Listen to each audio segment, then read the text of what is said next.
आइए देखते हैं संस्कृत में पहला क्वेश्चन है हमारे पास कि प्राचीन काल में शिष्य को क्या कहा जाता है। प्राचीन काल में हमसे ब्रह्मचारी कहते हैं, तो ऑप्शन ए सही है। अगला क्वेश्चन है कि सुलभ कौन होते हैं।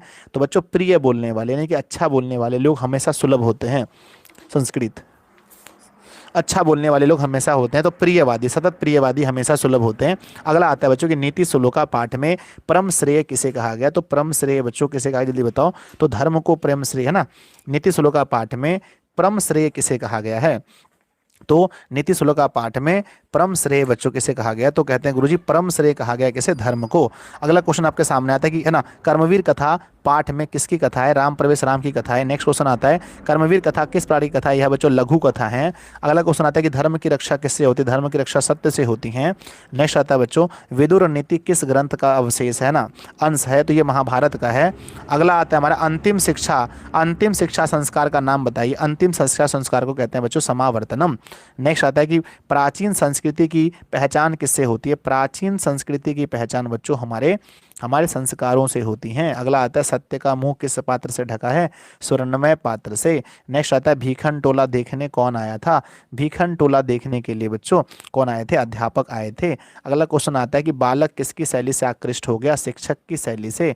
अगला आता है स्वामी दयानंद ने किस संस्था की स्थापना की। उन्होंने बच्चों स्थापना की थी किसकी, बताओ। स्वामी दयानंद ने आर्य समाज की स्थापना 1975 में। अगला आता है स्वामी दयानंद का जन्म कब हुआ था। 1824 ईस्वी में गुजरात के टंकारा में। अगला क्वेश्चन आता है हमारे पास आर्य समाज की स्थापना किस नगर में हुई थी। मैंने पढ़ाया था मुंबई में। अगला क्वेश्चन आता है चित्रकूट स्थित गंगा का वर्णन किस पाठ में है। तो वो मंदाकिनी वर्णन में है। अगला आता है गंगा देवी ने किस महाकाव्य की रचना की थी। तो गंगा देवी ने अगर आप देखेंगे तो गंगा देवी ने पहले बच्चों मधुरा विजयम की रचना की थी। अगला आता है वनवास प्रसंग में राम सीता लक्ष्मण के साथ कहाँ पहुंचे थे। तो चित्रकूट पर्वत पहुंचे थे। अगला आता है रामायण के रचनाकार कौन है। तो वाल्मीकि रामायण के और वेद व्यास महाभारत के। मंदाकिनी नदी किस पर्वत के निकट बहती है। चित्रकूट पर्वत के निकट। अगला आता है विद्वानों ने पृथ्वी का तिलक किसे कहा है। तो आपने पहला चैप्टर पढ़ा होगा पाटलिपुत्र को विद्वानों ने पृथ्वी का तिलक कहा है। किसकी विजय नहीं होती है। तो कहते हैं औसत्य की विजय नहीं होती है। अगला मंगलम पाठ के रचनाकार कौन है। मंगलम पाठ के रचनाकार अगर आप देखेंगे तो वेद व्यास जी हैं। अगला आता है ना किसे वश में नहीं किया जा सकता। तो आत्मा को वश में नहीं किया जा सकता है। अगला प्रश्न नंबर आता है मंगलम पाठ कहाँ से लिया गया है। मंगलम पाठ उपनिषदों से लिया गया है। नेक्स्ट आता है कि नीति श्लोका पाठ महाभारत के किस पर्व से लिया गया है। उद्योग पर्व से लिया गया है। अलस कथा पाठ कहाँ से लिया गया है। अलस कथा पाठ पुरुष परीक्षा नामक ग्रंथ से लिया गया है। व्याकरण के रचनाकार कौन है। तो आप लोग पढ़े होंगे पाणिनि के व्याकरण बहुत प्रसिद्ध हैं। अगला मेगास्थनीज किसके समय में पटना आए थे। किसके ना मेगास्थनीज पटना किसके समय में। चंद्रगुप्त मौर्य के समय में। पटना के उत्तर दिशा में क्या है। पटना के उत्तर दिशा में गंगा नदी बहती है। आप मुझे बताओ 30 प्रश्नों में से आपने कितना क्वेश्चन किया। अब 70 क्वेश्चन बचे हैं जो बहुत ही जल्दी समाप्त हो जाएंगे। ठीक है गुरुजी हमने लाइक नहीं किया बच्चों, बहुत गलत बात है। अभी 2 के लाइक तुरंत होना चाहिए। अगर आपने वीडियो को लाइक नहीं किया तो सब लोग एक साथ लाइक करो फटाफट से। अगर आपने लाइक नहीं किया तो एकदम स्पीड में फटाफट से लाइक कर दो। यस गुरुजी मैंने कर लिया। अगला आता है कि पुरुष परीक्षा के रचनाकार कौन है। पुरुष परीक्षा जो हम लोग पढ़ते हैं उनके विद्यापति जी हैं, ऑप्शन सी। अगला आता है नीतिकार आलस्य को क्या मानते हैं, सबसे बड़ा शत्रु मानते हैं। किस देश में देवता बार बार जन्म लेना चाहते हैं, कहते हैं गुरुजी भारत में। किसके गीत देवता भी गाते हैं, तो भारतवर्ष के गीत गाते हैं। भारत महिमा पाठ के रचनाकार कौन है, तो भारत महिमा पाठ के रचनाकार अगर आप देखेंगे 35 नंबर क्वेश्चन, भारत महिमा पाठ के रचनाकार महर्षि वेद व्यास जी हैं, वेद व्यास जी हैं।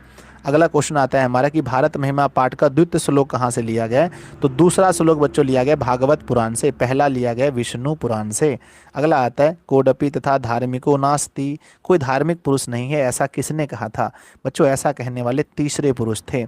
अगला आता है ना याज्ञवल्क्य की पत्नी कौन थी, खूब पूछा जाता है, उनकी पत्नी का नाम मैत्रेय था, ऑप्शन ए सही होगा। विजयंका का काल किस दशक में माना जाता है, तो विजयंका जो थी वो 8वीं सदी की थी, ऑप्शन नंबर सी। अगला आता है आधुनिक काल की संस्कृत कवियत्री में किसका नाम आता है, पंडित ना आधुनिक काल में पंडिता छमाराव, ऑप्शन नंबर डी सही है। अगला आता है राम प्रवेश राम क्या कर रहा था जब शिक्षक पहली बार उसको भीखन टोला में देखने आए थे, जब पहली बार देखने आए थे तो राम प्रवेश राम खेल रहा था, ऑप्शन नंबर ए। अगला आता है व्याघ्र पथिक कथा पाठ के रचयिता कौन है? ना ना तो कहते हैं बच्चों उनके हैं नारायण पंडित, ऑप्शन नंबर बी होगा। अगला वैर से वैर का शमन असंभव है, कभी दुश्मनी से दुश्मनी नहीं मिट सकता। विश्व शांति है ना, विश्व शांति किस प्रकार का पाठ है? तो बच्चों विश्व शांति अगर आप देखेंगे 44 नंबर क्वेश्चन, तो विश्व शांति एक निबंध है, ऑप्शन नंबर ए होगा। अगला आता है कि भास के कितने नाटक हैं? तो त्रयोदश, त्रयोदश मतलब 13 नाटक ना, त्रयोदश मतलब 13 नाटक है ना। भास के कितने नाटक हैं? 13 है ना। महर्षि भास के कितने नाटक हैं बच्चों? कमेंट बॉक्स में लिखना, महर्षि भास के कितने नाटक हैं? मेरे ख्याल से 13 हैं। अगला आता है महातराम भिक्षा याचे, मैं भिक्षा की याचना करता हूँ, ऐसा कौन कहता है? शक्र कहता है। अगला आता है कि कर्ण किसके कवच और कुंडल, सॉरी कर्ण किसको कवच और कुंडल देते हैं? तो इंद्र को दे देते हैं। अगला आता है कर्ण से दानवीरता पाठ के रचनाकार कौन है? महर्षि भास हैं। अगला आता है मैं वंशहीन हूँ, ऐसा कौन कहता है? ऐसा है ना बाघ कहता है, ऑप्शन सी। अगला क्वेश्चन है बाघ हाथ फैलाकर क्या दिखाता है? सोने का कंगन दिखाता है। आधा खत्म हो गया, अब 50 क्वेश्चन बचे। कैसा लगा बताओ बच्चा, कैसा लगा आपको बताओ? यस गुरुजी, एक बार रिवीजन हो जाता है, इतने स्पीड में रिवीजन हो जाता है, आप क्या समझते हो? अच्छी बात है ना, एक सेट में 50 क्वेश्चन बुक से मिल गए लगभग। अगला आता है बच्चों भारत, भारत किससे सेवित है? नदियों पर्वतों सागर सभी से। अगला आता है कि अवैर करुणा और मैत्री भाव से किसकी उत्पत्ति होती है? तो शांति की, यानी दुश्मनी मिटाकर। दुख का विषय क्या है? तो सार्वभौमिक अशांति दुख का विषय है।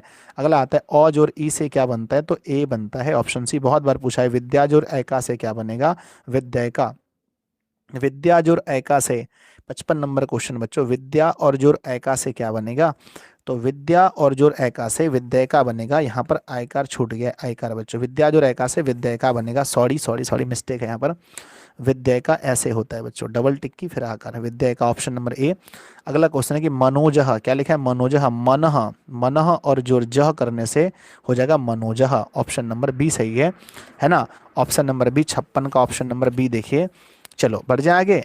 यस सर, 56 का ऑप्शन नंबर क्या होगा?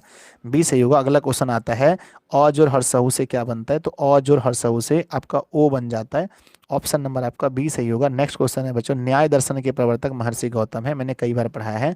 चरक संहिता के महर्षि कौन है? महर्षि चरक, ऑप्शन नंबर सी होगा। अगला क्वेश्चन आता है शास्त्र, शास्त्र किसके लिए कर्तव्य और अकर्तव्य का विधान है? तो मानवों के लिए। नेक्स्ट क्वेश्चन आता है अहम अपि, है ना, क्या लिखा है कि अहम अपि मतलब मैं भी, पठिष्यामि मैं भी पढ़ता हूँ, अवयव क्या है इसमें? अवयव कौन सा है? तो अहम अपि, अपि पठिष्यामि मैं भी पढ़ता हूँ, इसमें अवयव जो है बच्चों ना अपि अवयव है, ऑप्शन नंबर ए। अगला क्वेश्चन आता है क्रिया के साथ किसका साक्षात संबंध होता है? क्रिया के साथ बच्चों कारक का साक्षात संबंध होता है। अगला आता है कि वी उपसर्ग से कौन सा शब्द बनेगा? वी से हमारा बनेगा विहारः, ऑप्शन नंबर बी। अगला आता है किस शब्द में सम है? सम इसमें नहीं है, इसमें नहीं है, इसमें नहीं है, तो आप समझ लीजिए किसमें सम है। अगला क्वेश्चन आता है कि वद किस ना किस लकार का रूप है? बच्चों अगर देखो, अगर अगर लोट हो ना, अगर हमारा लट होता तो ऐसा होता वदति वदतः, तो लोट तो नहीं है। लिट होता तो वदिष्यति होता, ये भी नहीं है। अगर अगर लंग होता, लंग होता तो उसमें अ लगता है बच्चों, औ, इसलिए हमारा लोट लकार होगा, ऑप्शन बी। अगला आता है कि उप उपसर्ग से कौन सा बनेगा? उप से हमारा बनेगा उपकारः, ऑप्शन नंबर बी सही है। अगला क्वेश्चन आता है ना, कंठ तालु से उच्चारण होता है, कंठ और तालु दोनों से किसका उच्चारण होता है? गुरुजी कहते हैं हमारा ए का उच्चारण कंठ और तालु दोनों मिलकर होता है। ह से बच्चे ना, ह का उच्चारण कहाँ होता है? ह का होता है कंठ से, कंठ से, ऑप्शन डी सही है। अगला क्वेश्चन हमारे पास क्या आता है? अ जोर ए से क्या बनेगा? अ और जोर ए के मिल से क्या बनता है? तो ए बनता है, ऑप्शन नंबर आपका, ऑप्शन नंबर डी सही होगा। नेक्स्ट है ह्रस्व वर्ण कितने हैं? ह्रस्व वर्णों की संख्या 4 है ना, ह्रस्व वर्ण 4 हैं। अगला क्वेश्चन आता है कि चतवारी, चतवारी का मूल शब्द क्या है? तो चतवारी मतलब 4 होता है, 4 का मूल है ना, 4 से बना है चतवारी। अगला आता है साधु शब्द का सप्तमी एक वचन क्या होगा? सप्तमी और एक वचन अगर साधु का देखा जाए तो ये प्यारे बच्चों हो जाता है क्या? साधु का सप्तमी साधु, क्या होता है? साधु, ऑप्शन नंबर सी। अगला क्वेश्चन है नीलोत्पल, नीलोत्पलम कौन सा समास है? मतलब नीलोत्पल मतलब कि नीलोत्पल में कौन सा समास होता है? नीलोत्पल में कर्मधारय समास है, ऑप्शन ए। अगला क्वेश्चन आता है निम्नलिखित में से बहुब्री समास कौन सा है? तो लंबोदर में आपका बहुब्री समास है ना, लंब जोर उधर लंबोदर में हो जाएगा बहुब्री समास, बाकी किसी में नहीं है। अगला क्वेश्चन आता है कि द्विगु समास कौन सा है? द्विगु समास प्यारे बच्चों, द्विगु मतलब जिसमें संख्यावाचक विशेषण हो, यानी कि त्रिभुवनम, ऑप्शन नंबर डी सही है। अगला क्वेश्चन आता है कर्म भी है ना, कर्मणि वीरः, जो कर्म में वीर हो उसके लिए समस्त पद क्या होता है, कर्मवीर कहते हैं उसको। अगला क्वेश्चन आता है अंग के विकार में क्या आता है, बहुत इंपॉर्टेंट क्वेश्चन है कि अंग के विकार में कौन सी विभक्ति होती है, तो अंग के विकार में तृतीया होता है, खूब पूछा जाता है एग्जाम में। अंग के विकार में कौन सी विभक्ति, तो तृतीया विभक्ति होती है। अगला आता है ना, है ना, ये है ना, ये नान, ये नांग, विकार का उदाहरण कौन सा है बच्चों, ये थोड़ा सा मतलब टफ है मेरे लिए, तो मैंने सिर्फ आंसर बता देता हूँ। इसका आंसर होगा 78 का आंसर होगा कि पादेन खंजय, है ना, ये बच्चों मेरे लिए थोड़ा सा टफ है, मैं इसको छोड़ देता हूँ। अगला क्वेश्चन आता है ना, भूवः प्रभव, यानी कि प्रभव मतलब कि बहने के लिए, यानी कि भूवः प्रभव यानी कि बहने के लिए कौन सा उदाहरण सही है ना। प्रभव मतलब क्या होता है, बहना बच्चों, जैसे गंगा हिमालयात प्रभवती, ये सही है आपका, ठीक है ना, ऑप्शन नंबर ए सही होगा। अगला क्वेश्चन आता है संबंध कारक में कौन से विभक्ति होते हैं, कर्ता ने कर्म को कर्ण से, संप्रदान को के लिए, आपादान से, संबंध का के किस, है ना, षष्ठी विभक्ति होती है संबंध में। ऑप्शन नंबर, अब 20 क्वेश्चन बचे हैं। अर्थाभावे मतलब अर्थ का भाव, अर्थाभावे मतलब अर्थस्य अभावे, अर्थस्य अभावे मतलब कि अर्थ का भाव, ऑप्शन नंबर ए। अगला क्वेश्चन है अज जोड़ टाप से क्या बनेगा, अजा बनेगा, ऑप्शन नंबर ए।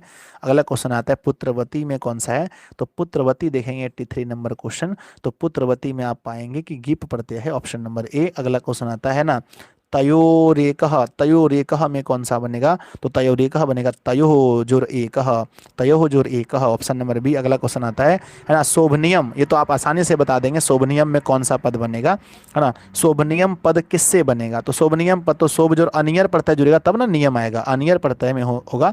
अगला क्वेश्चन आता है सरस्वती जोर अन, सरस्वती जोर अन से कौन सा योग बनेगा, तो सरस्वती जोर यन से कौन सा शब्द बनेगा, तो सारस्वतः बनेगा, ऑप्शन है पर सारस्वतः, ऑप्शन नंबर सी होगा। रुक जाइए, इसका हम एक बार ऑप्शन चेक कर लेते हैं 86 का, कहीं मिस्टेक तो नहीं है, मुझे ऑप्शन में थोड़ा सा डर लग रहा है। 86 सही है बच्चों, सारस्वत है ना, सारस्वत बन जाएगा, बिल्कुल सही है, ठीक है ना। कुछ क्वेश्चन ऐसे जिसको छोड़ना भी है आप, तो इस पर ध्यान मत देना। 10 क्वेश्चन व्याकरण से बने काफी है। लघु जोर तल से लघुता बनता है, मैं आपको बहुत बार पढ़ा चुका हूँ। अगला क्वेश्चन आता है त्व से, है ना, त्व प्रत्यय किसमें, त्व प्रत्यय जुड़ने पर क्या होता है, त्वम शेष होता है, त्वम, त्वम शेष होता है, तो त्वम देखो यहाँ पर है, ऑप्शन नंबर सी में। अगला क्वेश्चन आता है सुंदरतमप, सुंदरतमप में कौन सा प्रत्यय होता है, सुंदरतमप में आपको पता होगा कि तमप में कौन सा प्रत्यय होता है, तमप में हमारा हो जाता है तमप, है ना, तमम लिखा है ना, तमम, तमम में तरप, है ना, तमप प्रत्यय होता है, ऑप्शन बी। अगला क्वेश्चन है सेब जोर सानच से क्या बनता है, सेब और जोर सानच से, थोड़ा टफ है आपके लिए, कोई दिक्कत नहीं, आपको 10 ही व्याकरण बनाने हैं। सेब नाम होता है ना, सेब मानह हो जाएगा। अगला क्वेश्चन है कि गम, है ना, गम जोर तुमुन, गम जोर तुमुन से क्या होनेगा, गम जोर तुमुन में क्या होता है, तुम शेष रहता है, हम पढ़ाए होंगे कि तुमुन में तुम शेष रहता है, तो देखो यहाँ पर भी तुम है, लेकिन कि गम जोर तुमुन से बनता है गंतुम, ऑप्शन नंबर डी आपको याद होगा, बहुत बार पढ़े होंगे। अगला क्वेश्चन आता है ना पूज नियम में कौन सा पढ़ते हैं, तो अनियर पढ़ते हैं, नियम जुड़ता है तो अनियर पढ़ते हैं, आसान चीज है, पढ़ने से सब कुछ आसान हो जाता है। कहते हैं कि ची जोर यत से कौन सा शब्द बनेगा, ची जोर यत करने से शब्द बनेगा हमारा छेयः, कुछ अलग है उसको छोड़ना भी है। अगला आता है बच्चों गच्छु, गल है गच्छतु यानी कि पठतु, पठतु पठताम पठंतु, तो विधिलिंग तो नहीं है ना, पठतु पठताम पठंतु मतलब लोट लकार, option number C, option number C लोट लकार होगा। अगला क्वेश्चन आता है कि दा धातु का लोट लकार मध्यम पुरुष एक वचन, लोट लकार पूछा गया तो ददाती तो हो ही नहीं सकता है ना, पूछा गया तो यहाँ पर देही हो जाएगा, क्या होगा, देही होगा, ऑप्शन नंबर डी होगा देही। अगला क्वेश्चन आता है हमारा कि पचेत में कौन सा धातु है, पचेत में पच धातु है, ऑप्शन नंबर ए होगा, पचेत में पच धातु है। नेक्स्ट क्वेश्चन हमारा तिष्ठ में कौन सा लकार है, बहुत बार पूछा गया क्वेश्चन है ये हमारा, तिष्ठ में कौन सा लकार है, तिष्ठ में होता है लोट लकार, तिष्ठ तिष्ठ तिष्ठ। अगला आता है तेह का मूल रूप कौन सा है, तेह, तो है ना, सह तो ते पढ़े होंगे आप लोग, सह तो ते, इसमें कौन सा मूल रूप है, तो यहाँ पर एसह होगा, एसह। अगला क्वेश्चन आता है ना पित्रा किस किस विभक्ति का रूप है, पित्रा बच्चों तृतीय विभक्ति का रूप है, ऑप्शन नंबर बी होगा। नेक्स्ट क्वेश्चन है हमारे पास लास्ट क्वेश्चन, कहते हैं कि नदी में कौन सी विभक्ति का रूप है, आप हमेशा 100 में 100 मत सोचिए, बी सही है, ठीक है ना। तो आप ध्यान देना कि बच्चों बहुत सारे क्वेश्चंस आपको छोड़ने भी होते हैं पेपर में। गुरुजी 73 मिस्टेक है, देख लेना। 56 का एक बार सर देख लीजिए, 56, चलो एक बार 73 पहले देख लेते हैं, 73 कहाँ गया है बच्चों, मेरे ख्याल से मिस्टेक नहीं है, हम कोशिश भी नहीं करते हैं कभी ना, कभी मिस्टेक नहीं हो ऐसा हम चाहते हैं। 73 सर, नीलोत्पल मतलब कि नीला है ना, नीलोत्पल मतलब कर्मधारय समास, बिल्कुल सही है, कर्मधारय समास, जैसे बोलते हैं ना नील कमल रे, नील कमल, नील कमल में होता है ना कर्मधारय, अगर मैंने बताया तो 100% सही है। और बताओ कौन सा गलत है सर, 69 सर, 69, 69 देखो, अगर अपने मन से बोलोगे तो गलत बात है ये। ए जोर ओ से क्या बनेगा, ए जोर ए के, है ना, ए जोर ओ के मेल से, अच्छा ए जोर, है ना, ओ, जैसे ए लिखा है और अ, एज और ए से अय, है ना। तो बच्चा जी यहाँ पर तो अ तो बन नहीं सकता है। हरसहु है ना, अज और हर, देखो ध्यान देना, अज और हरसहु से ओ बनता है, अज और हरसहु से ओ बनता है, ये तो दोनों बन नहीं सकता, ये दोनों बन नहीं सकता। अब ए तो बनेगा ही नहीं बच्चों, सही है ए, है ना, डी नंबर सही है, डी नंबर बिल्कुल सही है, ठीक है ना।